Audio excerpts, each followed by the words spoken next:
Duraikaruna sir, இதே போல் அதிமுக பொதுச்செயலர் திருமதி வி.கே. சசிகலா அம்மையார் இன்னைக்கு சொல்லும்போது ஒரு தொண்டர்கள் தான் கட்சியினுடைய தலைவரையோ தலைமையோ தேர்ந்தெடுக்கப்பட வேண்டும். புரட்சித் தலைவர் எம்ஜிஆர் அவர்கள் வகுத்த சட்ட திட்டங்களில் இது முக்கியமானது அப்படின்றத முன்வைத்திருக்கிறார்கள். இப்போ இருக்கக்கூடிய கட்டமைப்பு அப்படி இருக்குதா உங்களுடைய பார்வையில்? மக்கள் திலகம் பொன்மனச்செம்மல் புரட்சித் தலைவர் எம்ஜிஆர் அவர்களுடைய 107வது பிறந்தநாள் விழா இன்று தமிழகம் மட்டுமல்ல, கர்நாடகா, ஆந்திரா, புதுச்சேரி உள்ளிட்ட இந்தியாவின் பிற மாநிலங்களிலும் பிற நாடுகளிலும், பிரான்ஸு, கனடா, சிங்கப்பூர், மலேசியா, இலங்கை உள்ளிட்ட பல்வேறு பகுதிகளில் தமிழர்கள் வாழும் அனைத்து பகுதிகளிலும் அவருடைய பிறந்தநாள் விழா கோலாகலமாக கொண்டாடப்படுகிறது. அதன் ஒரு அம்சமாகத்தான் மரியாதைக்குரிய சின்னம்மா திருமதி வி.கே. சசிகலா அவர்கள் தன்னுடைய இல்லத்திலே பொன்மனச்செம்மனுடைய படத்தை வைத்து அதற்கு மலர் தூவி மரியாதை செய்து ஒரு மிகப்பெரிய நீண்ட பத்திரிகையாளர் சந்திப்பை நடத்தியிருக்கிறார். ஒரு தேர்ந்த தெளிந்த திறமைமிக்க அரசியல்வாதி என்பதை இன்றுதான் முழுமையாக அவர் இந்த தமிழ் மக்களுக்கு உணர்த்தி இருக்கிறார் என்று நான் கருதுகிறேன். பல ஆண்டுகளாக, ஏறத்தாழ ஒரு 30-34 ஆண்டுகளாக நான் அவரை பின்தொடர்ந்து வருகிறேன், பார்த்து வருகிறேன். அவருடைய செயல்பாடுகளை, திறமைகளை எல்லாம் நான் எடை போட்டு வருகிறேன். அந்த அளவில் இந்த நேர்காணல் என்பது உண்மையிலேயே, அதாவது இந்த அண்ணா திராவிட முன்னேற்றக் கழகம் தொடங்கி 2 ஆண்டுகள் கழித்து அனைத்து இந்திய அண்ணா திராவிட முன்னேற்றக் கழகம் என்கிற தேசிய இயக்கமாக வடிவெடுத்து அது இந்த தமிழ் மண்ணிலே 52 ஆண்டுகள் கடந்து விட்டன. இந்த 52 ஆண்டுகளிலே ஏறத்தாழ 34-35 ஆண்டுகள் இந்த கட்சியோடு பயணித்தவர் தான் மரியாதைக்குரிய திருமதி வி.கே. சசிகலா அம்மையார் அவர்கள். எனவே அவருக்கு தெரியும் இந்த கட்சியினுடைய எத்தகைய இன்னல்களை, இடையூறுகளை சந்தித்து என்பது. 1972 அக்டோபரிலே மரியாதைக்குரிய பொன்மனச்செம்மல் புரட்சித் தலைவர் அவர்கள் இந்த கழகத்தை தொடங்கிய நேரத்தில் எத்தகைய இன்னல்களை, இடர்பாடுகளை அவர் சந்தித்தார் என்பதை வரலாறு பதிவு செய்திருக்கிறது.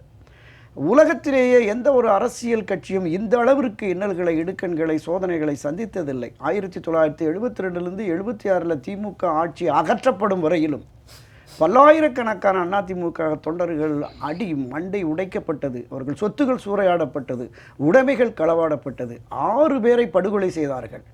இந்த திராவிட முன்னேற்ற கழகத்தினுடைய அந்த அராஜக ஆட்சி, அதிகாரத்தில் இருந்த அரச பயங்கரவாதம், அதாவது காவல்துறையினுடைய அத்துமீறல், அதை தாண்டி திராவிட முன்னேற்ற கழகத்தினுடைய குண்டர்களுடைய தாக்குதல், இதையெல்லாம் கடந்து இந்த கட்சியை கட்டி காப்பாற்றி வந்தவர் பொன்மனச்செம்மல் எம்ஜிஆர் அவர்கள். அவரையே கொலை செய்ய முயற்சித்தார்கள். அவர் மீதே கொலைப்பழி வழக்குகள் நடைபெற்றன. அதையெல்லாம் தாண்டி தான் இந்த கட்சியை கட்டமைத்து கொண்டு வந்தார். அந்த வேதனையின் அடிப்படையில் தான் இந்த கட்சி ஒன்றுபட வேண்டும் என்கிற எண்ணத்தை, உணர்வை மரியாதைக்குரிய திருமதி வி.கே. சசிகலா அம்மையார் அவர்கள் தெளிவுபடுத்தினார். உணர வேண்டும் அப்படிங்கிற உணரக்கூடியவர்கள், உணர வேண்டியவர்கள் நிச்சயமாக உணர்வார்கள் அப்படின்னு தான். இந்த கழகம் என்பது 1972 தலைவருடைய மறைவு அந்த 87 வரைக்குமே ஒரு 15 ஆண்டுகள் அவர் இருந்தார். அதைத் தொடர்ந்து ஏறத்தாழ ஒரு 28-30 ஆண்டுகள் மரியாதைக்குரிய மறைந்த முன்னாள் முதலமைச்சர் அம்மா செல்வி ஜெயலலிதா அவர்கள் தான் இந்த கழகத்தை கட்டுக்கோப்பாக, லட்சங்களிலே இருந்த உறுப்பினர்களை கோடிகளை தாண்டி கொண்டு வந்த பெருமை அவருக்கு இருக்கும்.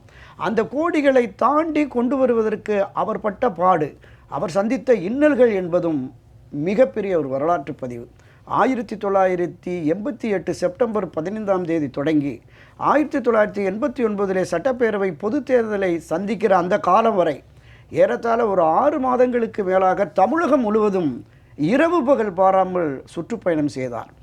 அந்த சுற்றுப்பயணத்தை வடிவமைத்து மரியாதைக்குரிய அம்மா செல்வி ஜெயலலிதா அவர்கள் பின் அதை தொடர்ந்து வழிநடத்தியவர் மரியாதைக்குரிய சின்னம்மா திருமதி வி.கே. சசிகலா அவர்கள் தான். ஒவ்வொரு நாளுமே ஒரு மாவட்டத்திற்கு 4 நாள் 5 நாட்கள் என்று பிரித்து அந்த 4-5 நாட்களும் மாலை 4 மணி 4:30க்கு புறப்பட்டால் விடிந்துவிடும். அதிகாலையிலே மக்கள் வாசல் தெளித்து பெண்கள் எல்லாம் கோலம் போட்டு கொண்டிருப்பார்கள். அப்போதுதான் இருப்பிடம் திரும்புகிற ஒரு நிலை வரும். அப்படி கிட்டத்தட்ட 10 மணி நேரம் 12 மணி நேரம் சுற்றுப்பயணம் என்பது ஒரு மிக கடுமையான பயணம். அந்த காலகட்டத்தில் தான் அந்த சாலைகளுடைய நிலைமையை பார்த்து நாம் ஆட்சிக்கு வந்த உடனே நிச்சயமாக இந்த தமிழகத்தினுடைய சாலைகளையெல்லாம் சீரமைக்கணும் என்றார்.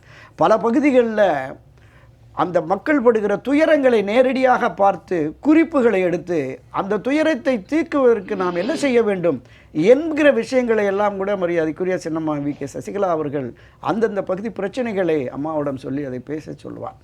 அந்த அளவிற்கு கட்சியை மிக நேசித்து அம்மாவோடு பயணித்தவர். அதனால்தான் அவர் இன்றைக்கு தேசிய அரசியலை பேசினார், மாநில அரசியலை பேசினார், நம்முடைய உட்கட்சி பிரச்சனைகள், அண்ணா திராவிட முன்னேற்றக் கழகத்தில் இருக்க உட்கட்சி பிரச்சனை பேசினார், மக்களுடைய குறைகளை எடுத்து வைத்தார், பல்வேறு விதமான தகவல்களை வெளிக்கொண்டு வந்தார்.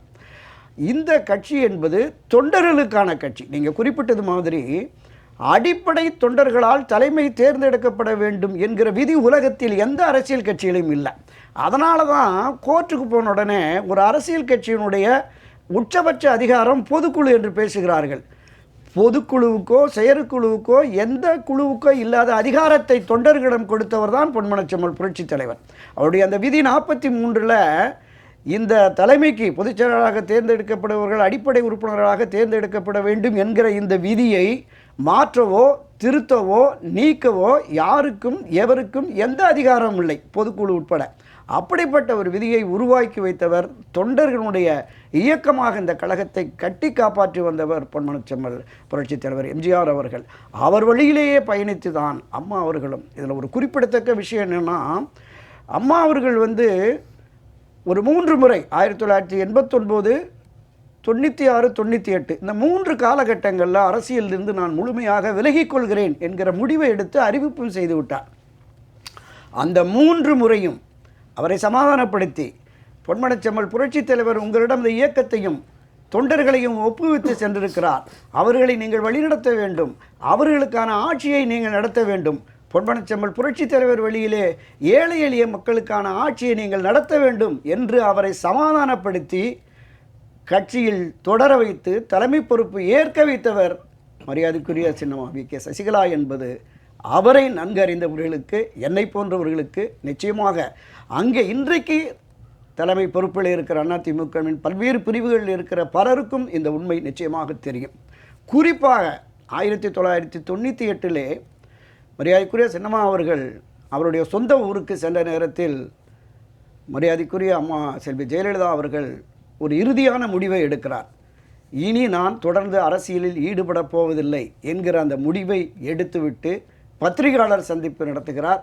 பத்திரிகையாளர்கள் சந்திப்பிலே இந்த விஷயத்தை சொன்ன உடனே ஒரு மூத்த பத்திரிகையாளர் கேட்கிறார், ஏற்கனவே 2 முறை நீங்கள் இது போன்ற ஒரு முடிவை எடுத்து அறிவித்த போது கட்சியின் நிர்வாகிகள் தொண்டர்கள் வலியுறுத்துகிறார்கள் என்பதற்காக மீண்டும் தொடர்கிறேன் என்று சொன்னீர்களே, இப்போது அப்படிப்பட்ட நிலை வருமா என்றபோது மரியாதைக்குரிய அம்மா செல்வி ஜெயலலிதா அவர்கள் சொன்னார்கள், no reconsider my decision, it is final final final. இந்த வார்த்தையை சொல்லிவிட்டு நான் பேக் பண்ணிட்டேன், எல்லாமே இப்போ ரெடியாக இருக்குது, நான் கிளம்ப போகிறேன், இனி அரசியலில் இருக்க மாட்டேன் என்று சொன்னார்கள். இரவோடு இரவாக அன்றைக்கு திருத்துறைப்பூண்டியில் நினைக்கிறேன் இருந்த மரியாதைக்குரிய சின்னம்மா வி.கே. சசிகலா அவர்களுக்கு இங்கிருந்து தகவல் பறக்கிறது. உடனே இங்கே சென்னை மாவட்டத்தில் இருந்த 2 மாவட்ட செயலாளர்கள், மதுசூதன் வட சென்னை, இங்கே ஏ.வி. கிருஷ்ணமூர்த்தி தென் சென்னை, இந்த 2 மாவட்ட செயலாளர்களுக்கும் தகவல் தெரிவித்து நூற்றுக்கணக்கான தொண்டர்களும் நிர்வாகிகளும் போயஸ் கார்டன் வாசலில் இரவெல்லாம் தங்கி அம்மா அவர்கள் போகக்கூடாது என்கிறார்கள். அங்கிருந்து கார் மூலம் அவசரமாக புறப்பட்டு அதிகாலை 5 மணி அளவில் மரியாதைக்குரிய சின்னம்மா வி.கே. சசிகலா அவர்கள் போயஸ் கார்டனுக்குள் சென்றார்.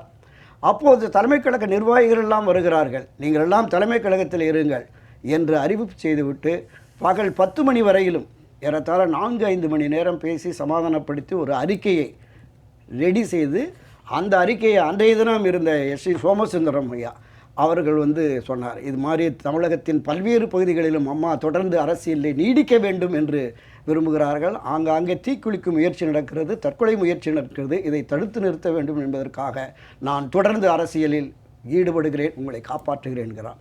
இப்படி அரசியல் தளத்திலிருந்து முற்றும் முழுவதுமாக ஒதுங்க நினைத்த மரியாதைக்குரிய அம்மா செல்வி ஜெயலலிதா அவர்களை அரசியலில் தொடர வைத்தவர் இவர்தான். அதனால தான் இந்த கட்சியினுடைய எல்லா விஷயங்களிலும் ஒரு தாயின் கருணை உள்ளத்தோடு அவர் பயணிக்கிறார் என்பதை இன்றைய நேர்காணலில் நாம் பார்த்தோம்.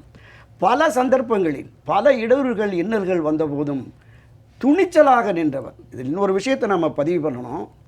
சிறைச்சாலைக்கு கொண்டு சொல்லி விட்டார்கள் 96. ஏறத்தாழ 8 மாதங்கள் 9 மாதங்கள் சிறை கொட்டடியிலே அடைக்கப்பட்டிருக்கிறார் மரியாதைக்குரிய சின்னம்மா திருமதி வி.கே. சசிகலா அவர்கள். அங்கே அரசாட்சியை நடத்தின கருணாநிதியும் அவர்களும் அவருடைய அமைச்சரை சவாக்கள், அன்றைக்கு சட்ட அமைச்சராக ஆல்ரெடி அருணா இருந்தார் என்று கருதுகிறேன், அவரே சிறை சூப்பரண்டுக்கு ஃபோன் பண்ணி அந்த அம்மாட்டை எழுதி வாங்கிட்டு வெளியே அனுப்புங்க, செல்வி ஜெயலலிதா தவறு செய்தார் என்று அவரை எழுதி கையெழுத்து வாங்கி அனுப்புங்கள் என்று ப்ரெஷர் கொடுக்குறாங்க. மிக அந்த சிறைத்துறை அதிகாரிகளினுடைய கொடுமை என்பது நாளுக்கு நாள் அதிகரித்து வருகிறது. அவரே ஒரு நேர்காணலில் மரியாதைக்குரிய சின்னம்மா அவர்களே தெரிவித்திருப்பார். அவர் குடிக்கிற தண்ணி அந்த குவளை மண் குவளையில் துணிக்கு போடுற சோப்பை கொண்டு போய் கரைக்க சொல்லி அந்த வேலைக்கார அம்மாட்ட சொல்லியிருக்காரு சூப்பரண்டு. அந்த வேலைக்கார அம்மா, ஐயா நான் குழந்தை குட்டிக்காரி, இந்த பாவ செயலை செய்ய மாட்டேன் என்ற உடனே அந்த மேலிடத்தின் அழுத்தம் காரணமாக அந்த சூப்பரண்டே தன் பையில் சோப்பை வச்சுட்டு போய் அந்த தண்ணியை கரைச்சி விட்ருக்கான். குடிக்க முடியாத ஒரு நிலைமை ஏற்படுத்திருக்கு. இதையெல்லாம் விட இன்னொரு விஷயம் என்னென்னா, அன்றைக்கு கட்சியில் மூத்த தலைவராக இருந்த மரியாதைக்குரிய மறைந்த எஸ்டி சோமசுந்தரம் அவர்களே, ஏன் நீ ஜெயிலில் இப்படி பாடுபடுற, என்ன கேட்குறாங்களோ எழுதி கொடுத்துட்டு வந்துரு என்ற போது, ஒருபோதும் என் உயிரே போனாலும் நான் அம்மாவுக்கு எதிரான முடிவை எடுக்க மாட்டேன் என்று உறுதியாக நின்றார். அதனால்தான் இன்றைக்கு அவரை ஆதரிக்கிறவர்கள் தியாகத்தாய் என்று சொல்லுகிறார்கள். அந்த அளவிற்கு அரசியலிலே இந்த அண்ணா திராவிட முன்னேற்றக் கழகத்தினுடைய வளர்ச்சியிலே பங்கு பெற்றவர். இன்றைக்கு பொறுப்புகளிலே பதவிகளிலே இருக்கிறார்களே, அவர்களிலே 70-80% பேர் இவர்களால் பதவிக்கு, மாநில பொறுப்புக்கு, மாவட்ட செயலாளர்களாக, ஒன்றிய நகர செயலாளராக வந்தவர்கள் என்பதுதான் வரலாற்று உண்மை. அதையும் தாண்டி முதலமைச்சராக 4 ஆண்டுகளாக இருந்தவரும் கூட இவருடைய தயவால் வந்தவர் என்பதுதான். இப்படிப்பட்ட சூழலில் தான் இந்த கழகம் தொடர்ந்து இப்படி சிதைவு விட்டு போகக்கூடாது. புரட்சித் தலைவர் எம்ஜிஆர், புரட்சித் தலைவர் அம்மா வழியிலே அவர்கள் இருவரும் வளர்த்தெடுத்த இந்த கழகத்தை நாம் பலியாக்கிவிடக்கூடாது என்கிற ஒரு எண்ணம் அந்த தாயுள்ளத்தோடு தான் இந்த விஷயத்தை பண்ணுறார். தமிழகத்தினுடைய ஆகப்பெரிய கட்சி அண்ணா திராவிட முன்னேற்ற கழகம், இந்தியாவிலே 3வது பெரிய அரசியல் கட்சி, சர்வதேச அளவில் உலகில் 7வது பெரிய அரசியல் கட்சி அனைத்து இந்த அண்ணா திராவிட முன்னேற்ற கழகம். இந்த கழகத்தை இப்படி சிதைவிட்டு இப்படி கிடக்கிறது என்கிற வேதனையின் வெளிப்பாடைத்தான் இந்த நேர்காணலில் நாம் பார்க்க முடிந்தது. இதை அனைவருமே இந்த கட்சியில் இருக்கிற அடிப்படை தொண்டர்கள் உணர்கிறார்கள், சாதாரண சாமானிய தொண்டர்கள் உணர்கிறார்கள். வெறும் இரட்டை இலைக்கு மட்டுமே வாக்களித்து விட்டு எந்த பிரதிபலனையும் எதிர்பாராத தொண்டர்கள் இந்த கழகம் ஒன்றுபட வேண்டும், எந்த நோக்கத்திற்காக புரட்சித் தலைவர் அம்மா அவர்களும் பாடுபட்டார்களோ அந்த நோக்கம் நிறைவேறுவதற்கு நாம் ஒன்றுபட வேண்டும் என்கிறார்கள். அந்த ஒன்றுபடுவதற்கான முயற்சியிலே திருமதி கே சசிகலா அம்மா அவர்கள் இன்று ஈடுபட்டிருக்கிறார். நிச்சயமாக தை பிறந்தால் வழி பிறக்கும் என்று சொல்வார்கள். 2024ஆம் ஆண்டின் இந்த தை மாதத்தில் இந்த முயற்சி எடுத்திருக்கிறார். அந்த முயற்சி வெற்றி பெறும் என்றுதான் நான் கருதுகிறேன். இதுதான் என்னுடைய முதற்கட்ட. உங்களுடைய முதற்கட்ட பார்வையாக எடுத்துக்கிறேன் துரைக்கண்ணா சார். நம்ம துரைக்கண்ணா சார் அரசியல் பேச மாட்டேன்ட்டார். பட் உங்ககிட்ட நான் அதே அரசியல் தான். இப்போ இருக்கக்கூடிய தமிழகத்துடைய அரசியல் கட்டமைப்புகள் மக்களை வாக்குகளாக மட்டுமே பார்க்கக்கூடிய வகை இருக்குது. 100க்கு 100 சரியான கருத்து தான். அவர்கள் வழக்கமாக தமிழக மக்களிடமே ஒரு கருத்து இருக்கிறது. மக்களுக்கான ஆட்சியை புரட்சித் தலைவர் எம்ஜிஆர் கொண்டு வந்தார். தமிழ் மக்களுக்கான ஆட்சியை, தம் மக்களுக்கான ஆட்சியை திராவிட முன்னேற்றக் கழக குடும்பத்தினர் நடத்துகிறார்கள் என்கிற விமர்சன பார்வை அன்று முதல் இன்று வரை கிட்டத்தட்ட 5 முறை ஆட்சி நடத்தி 6வது முறை வந்தபோதும் அந்த விமர்சனத்திலிருந்து அவர்கள் மாறவே இல்லை என்பது வெள்ளிடை மலை. அது நமக்கு வெளிப்படையாகவே தெரிகிறது. இவர்களுடைய போக்கு மக்களுக்கு ஓரளவுக்கு முதல்ல அதிருப்தி இருந்தது, கோபம் இருந்தது. இந்த கோபம் இப்போ ஆவேசமாக மாறி இருக்கிறது. இந்த ஆவேசமாக மாறிய இந்த மக்களுடைய அந்த ஆதரவை பெறுவதற்கு அனைத்து இந்த அண்ணா திராவிட முன்னேற்றக் கழகம் ஒன்றுபட்டு இருந்தால்தான் வெற்றி சாத்தியம் அப்படிங்கிற அடிப்படையில் தான் மரியாதைக்குரிய சின்னம்மா அவர்கள் இன்றைக்கு அந்த கருத்தை வெளியிட்டாங்க. இது எல்லோரும் ஒன்றிணைகிறாங்க. எல்லோரும் ஒன்றிணையும் அப்படிங்கிற போது நீங்கள் மரியாதைக்குரிய புரட்சித் தலைவர் எம்ஜிஆரும் சரி, புரட்சித் தலைவர் அம்மா அவர்களும் சரி, திமுகவினரால், கருணாநிதி கட்சியினரால், அவர்களால் தான் அல்லல் பட்டார்கள். ஆனால் மரியாதைக்குரிய அம்மா திரு சின்னம்மா வி கே சசிகலா அவர்கள் அவர் வளர்த்து ஆளாக்கிய, அவர் முதலமைச்சராக்கிய அவர்களிடமிருந்தே பல இன்னல்களை, இடையூறுகளை சந்தித்தாங்க. குறிப்பாக ஒரே விஷயத்தை சொல்லிடுறேன். மரியாதைக்குரிய எம்என் என்று அழைக்கப்படுகிற நடராஜன் அவர்கள் உடல்நலக் குறைவாக இருந்து அவர் உயிருக்கு ஆபத்தான நிலையில் இருக்கிறப்போ பரோலில் அனுமதி கொடுக்குறாங்க. கர்நாடகா கோர்ட்டும் கர்நாடகத்தினுடைய சிறைத்துறையும் 15 நாட்கள் கொடுக்குறாங்க. ஆனால் இங்கே கோர்ட்டில் தலைமைச் செயலகத்திலிருந்து போகுது, அவங்களுக்கு 1 வாரம் கொடுத்தா போதும் அப்படின்னு. உடனே மறுபடியும் சொல்லி, என்னம்மா உங்களை 1 வாரங்கிறாங்க, நாங்களே 15 நாட்கள் கொடுக்குறோங்கிற, உங்கள் தலைமையிலேருந்து 1 வாரம்னு சொல்கிறாங்களே, பரவாயில்ல அவங்க விருப்பப்படி 1 வாரமே கொடுங்க அப்படிங்கிறாங்க. அடுத்து எங்கே தங்க போகிறீங்கன்னு கேட்குறாங்க. நான் வாழ்ந்த போயஸ் தோட்டையில் தான். உடனே இல்லை போயஸ் தோட்டத்தில் தங்க முடியாதுன்னு சொல்லுங்கள். அவர் சொல்கிறாரு, சரி சூப்பரண்டு, என்னங்க உங்களை போயஸ் தோட்டத்திலே போவிடாங்கிற. சரி நான் சொந்தக்கார வீட்டில் தங்கிக்கிறேன் அப்படின்னா, சரி சொந்தக்கார வீட்டில் தங்கினாலும் யாரையுமே சந்திக்கக்கூடாது, அரசியல்வாதிகளை, ஆதரவாளர்களை சந்திக்கக்கூடாது அப்படிங்கிற ஒரு விஷயத்தை பண்ணுறாரு. இப்படி தனக்கு நம்பிக்கை துரோகம் செய்தவர்களையும் ஒருங்கிணைத்து இந்த ஆட்சியை நம்ம கொண்டு போகணும். ஏன்னா புரட்சித் தலைவர் எம்ஜிஆர் முக்கியம், புரட்சித் தலைவர் அம்மா முக்கியம், அவர்கள் வளர்த்தெடுத்த அந்த கழகம் முக்கியம், சுயநலம் முக்கியம் இல்லை என்கிற அடிப்படையில் தான் இந்த கருத்தையும் சின்னம்மா அவர்கள் முன்வைத்திருக்கிறார்கள். எனவே இதை உணர வேண்டும். அம்மா முக்கியம், கட்சி முக்கியம். இந்த கட்சி தான் திராவிட முன்னேற்றக் கழகத்தை களத்தில் வீழ்த்துவதற்கான வலிமை மிக்கது என்பதை உணர்ந்து இந்த தனிப்பட்ட விரோதங்களை மாற்றணும்.